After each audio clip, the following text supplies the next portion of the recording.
jazz. It's also an interview series. And I am so happy to be here at the Folly Theater. And I want to thank Rick and I want to thank the Folly Theater for allowing me to do the JazzTalk. So the idea of my show, since it began, was that anybody that listens to what I do are going to get the story from the musician, and that's exactly what we're doing here tonight. And it's wonderful to see this stage. There's been so many wonderful acts from Arturo Sandoval to Tom Harrell.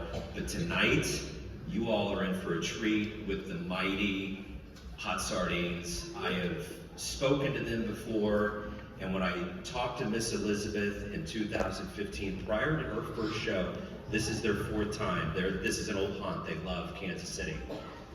They told me that this is liquor, drink, and music that will get you moving, and I guarantee you tonight that is going to be the case. So, without any further ado, let's bring out the Hot Sardines. We're going to bring out Miss Elizabeth and Evan, and way out. Hello. Hey, everybody. We spoke in 2015, and that was the precursor to your first visit here. That's right. You've been here 4 times. Yeah. What is it about? I mean, this is a cradle of jazz. We have such a history here. Oh, yeah. What do you love about this town? What's not to love? What's not to love? The jazz, the music. The jazz history. I mean, so Yeah, many Basie. people. Yeah, Basie is such a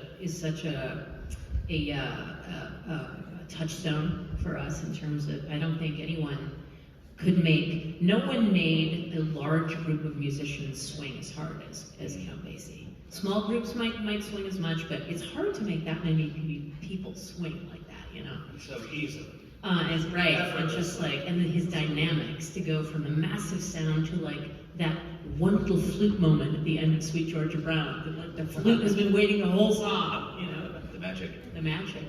Your food is delicious, but also this venue is incredible. Yes. You know, we play a lot of different places, from really, really big rooms that are state of the art and pretty new and attached to, you know, universities, to teeny tiny, you know, jazz clubs, and we love everything, but something like this is pretty rare nowadays. Yeah. To be still going, to be something that you can feel is protected by the town, and the town wants it to thrive, and smart people who understand the context of history and the importance of it are at the helm of it. So that's exciting to us. So the one thing, I know we're all in pandemic fatigue, I know I am, but I think that that's been just a part of our lives. We're in another roaring 20s right now. How did you get through that? And how good does it feel to have a new album and to be on a stage, on a tour? Oh, it feels great. Their own sensibilities, and we have a lot of the musicians who are here tonight are on the album. Noah Hawker, our trumpet player, recorded his trumpet in Beijing, believe it or not, which is where he was for the entirety of the pandemic. Totally true. And Bob Perrins, who you'll hear on guitar and clarinet and voice, has a tiny cabin in Joshua Tree, and that's where he recorded his parts. Yep. So it's exciting. And c'est la vie, as you may know, you know, the French say c'est la vie when they mean like, well, whatever. And that was kind of the feeling of the pandemic, like, well, we still have to keep going. And that's sort of the theme of the... Yeah, we have some originals on there as well, Elizabeth and I wrote, and we like it. We love doing this. I will say that when Evan and I didn't see each other for a long time, the way, you know, we were on tour when lockdown happened, and we saw all of our tour dates just start to drop off the end of the week as everything was shutting down.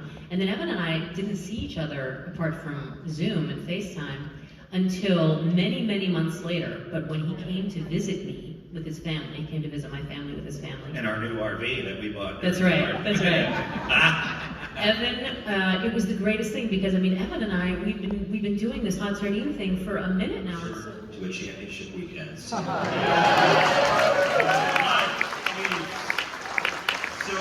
a wonderful show. Thank you so much. It's wonderful to see you in person. Joe, thank you so much for having us. And guys, Absolutely. thank you so much for all your questions and for being here tonight. We appreciate you. Thank you.